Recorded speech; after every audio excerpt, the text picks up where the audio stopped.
Hey, I'm Leen with Leen on Travel. So in this video series, we'll talk about when Chase gives you a denial. So you apply for your Chase credit card. They'll give you one of three responses. One, congratulations. That's what we want to hear all the time, every time. It's not going to happen all the time, every time. Number two, they'll put you in review or in pending status. Number three, they actually give you a denial. Now, in review status just simply means that they need more time or information in order to process your credit card application. With personal cards, if you do go into review, know that being in that pending status will typically last 3 to 14 days. If you get approved, you'll either receive a congratulatory email or your card will just simply one day arrive in the mail in like a 2-week period. If you do get a denial, you'll actually get a letter in the mail explaining the reasons why. There's always going to typically be 2 to 3 reasons, with the first reason listed being the most important reason why they denied you. If you're in pending status and you're super impatient like me, know that you can call Chase and their automated line will actually tell you where you're currently at today, right now in the review process. So sometimes I've been surprised and the previous day I was still in pending status. And then the next day that I call, they say, congratulations, you're approved. So I'm like, yes. So sometimes you don't have to wait for that email or for the card to show up. So, but if you get a denial, do not despair, because many people end up getting their denial reversed into an approval after calling the reconsideration line. Nobody likes calling in and pleading their case to a rep, but it's definitely a must-do for travel hackers. Why? First of all, you need that card for your traveling goals.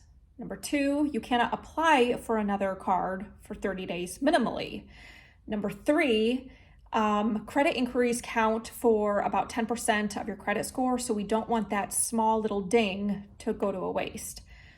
Number four, as I just mentioned, a lot of people end up getting their denial reversed just by calling in to provide a little bit more information. So you need to call into the reconsideration line because you got a denial.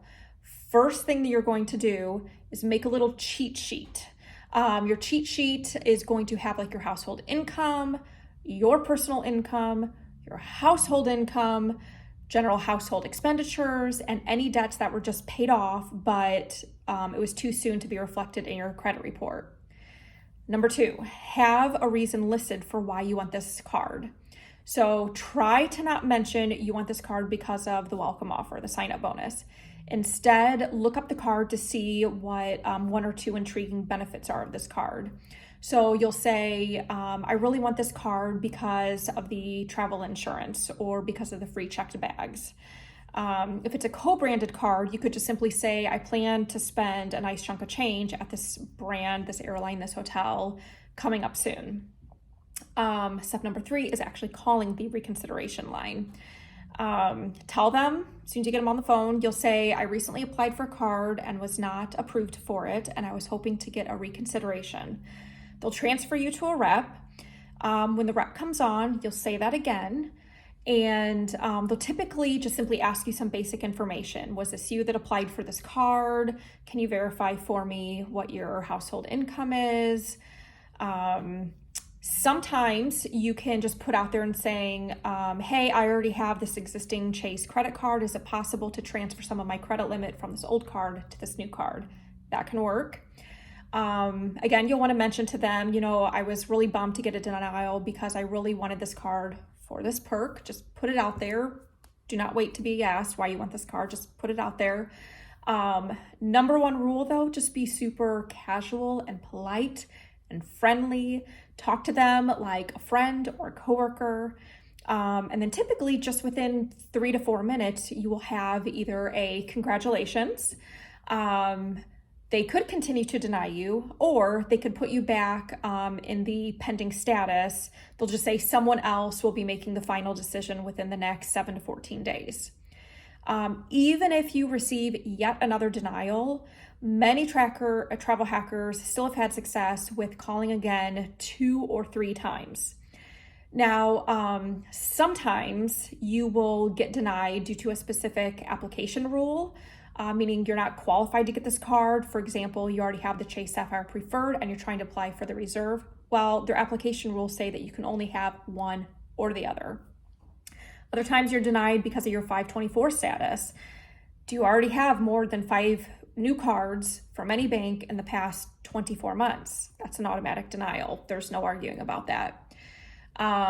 Also, do not or try to make sure to lower your credit limits before you apply for your next card, because Chase will not give you any more additional credit if your credit provided from all your cards, including your business cards if you have them, exceed more than 50% of your income. There's a place in the Chase portal that you can actually update your income on too. So oftentimes before I apply for a card, I'll make sure that my household income is updated in there. On my blog article, I do have some links on some info on pending or denied applications, just a lot more detail that I don't need to go into here. There's also a link about specific credit cards from Chase and what credit scores are typically needed to open those cards. Some cards are more premium than others. Know that co-branded cards are often easier to get. So if you keep getting denied for a premium card like the Sapphire Preferred, Reserve, or the Ink Preferred, try to go with an easier to get co-branded card. And then sometimes if you know that your credit score is not the best, typically you want it over about 720, 730 or so, you can actually still start accruing Chase Ultimate Reward points. Just know that you can't transfer them out to their transfer partners like Hyatt or Southwest until you get the Sapphire Preferred or Reserve. But you can still start earning points by applying for the easier to get Chase Freedom card. That's all for now. Happy traveling.